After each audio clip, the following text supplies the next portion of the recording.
So in our last lesson, we talked about the Chiquita, coming forward, fast volleys, and we're basically looking at ways for you to get to net, because if I'm right, that's your kind of favourite place to be, right? That's where you feel like that's your strength. Yeah, I definitely feel most comfortable there, where I can attack, Yeah, and I mean, obviously the best tactic to come forward is to lob your opponents. You know, that's a given. If it goes over their head, they go back, you come forward with your partner, that's ideal. But if you play at a higher level, that's more and more difficult. You know, players are able to kind of kick towards the fence or play the bandeja. So another good way to come forward is off the high lob. Yeah. So if you hit a high lob to come forward and block, and again you're in that fast reactive volley position here. So let's have a little look at that now and put that into some examples. Yeah. So you hit some high lobs, and I'll come forward and hit the bandeja. You come forward, block that ball. Yeah. Okay. Yeah.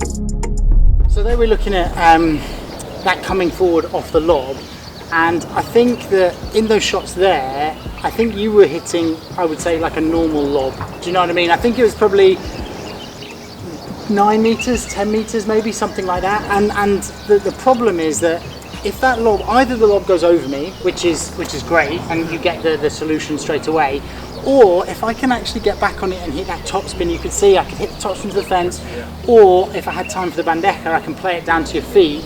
It's not quite the same. You need to hit an extra 4 or 5 meters on that, and this is often if players are playing indoors and they're not used to a high ceiling, that their high lob is just not high enough. You've got to think, like, we're outside now, the sun's in the sky, like the ball will move slightly with a little bit of wind, like it will be really tough for me, even if it's not so deep, if it's just a little bit higher.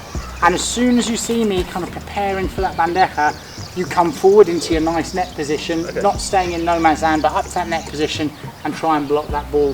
I mean, I would say you were successful half of the time here, weren't you? Like, it was because you've got good volleys, but it wasn't like 100% success, you don't think, no?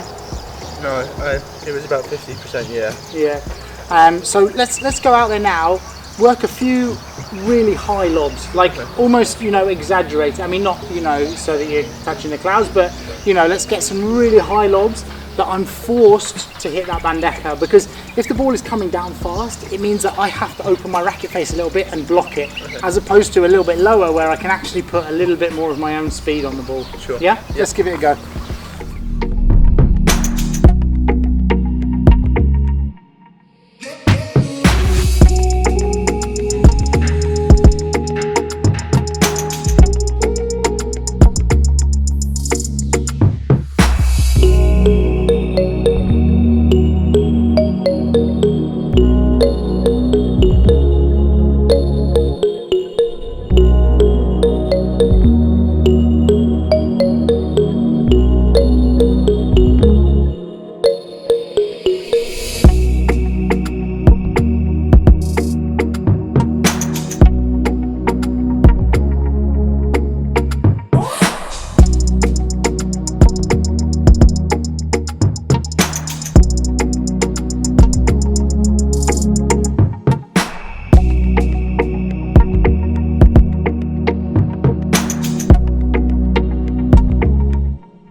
I mean, we couldn't really capture that on camera, but there was an extra 5 meters at least on those. And that extra 5 meters gives you an extra 2 comfortable steps, doesn't it? So what was happening was, even if I hit quite a good bandeja, you were in a comfortable net position and I was at the back, like immediately, like there was nothing I could really do with that. One of the key things with this is using it at the right time. So if you're playing someone that you can see they're hitting a lot of bandejas, that's the time to hit that high lob. Now, if you played against me in points and you were doing that a lot, then I would actually try and generate more power, but it's a big risk for me to do that. So I thought that for you, particularly with the fast reactive volleys, that's a really good way for you to come forward. How did you find it? No, most definitely. When I was able to lob higher, it gave me a lot more advantage, and because it was coming down faster on your side, it was harder for you, as you said, to generate power, so it definitely gave me more advantage just as a few meters on the lob. And it doesn't need to be an amazing lob, does it? Like, no. it doesn't need to be in that back corner. You can hit it around the service line, and I'm still waiting, and you're, the whole time I'm waiting, you're getting in a good position. So let's try and put it into some points. So we'll just play points cross court, and either use the Chiquita or that high lob to try and take the net. Okay. Yeah? Yep.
That was really good. I think kind of armed with the Chiquita and that high lob, it makes it very difficult for me at net to know what you're going to play, and therefore like it makes you a little bit kind of unpredictable, and you know, it's really effective. If it's your way of getting to the net, which is where you want to be, then yeah, I think that worked well. How did you find that? No, when you play the high lob, it changes the dynamics of the point, it changes the momentum, so it's definitely a different way to win the point, and it gives you an advantage, opens up the line, defence. So. Yeah, and I think it's one of those that it's really difficult to hit that bandeja. Like, I think firstly people should practice a lot more because you want to get accurate with that high lob, but also practicing underneath that ball. And actually I've done a separate video on how to deal with that high lob, and I'll put that down in the description down below. But it's a really good way, an effective way to take that net position, particularly at a bit of a higher level, wouldn't you say? Yeah, most certainly, yeah. I even managed to do one against you at the end as well.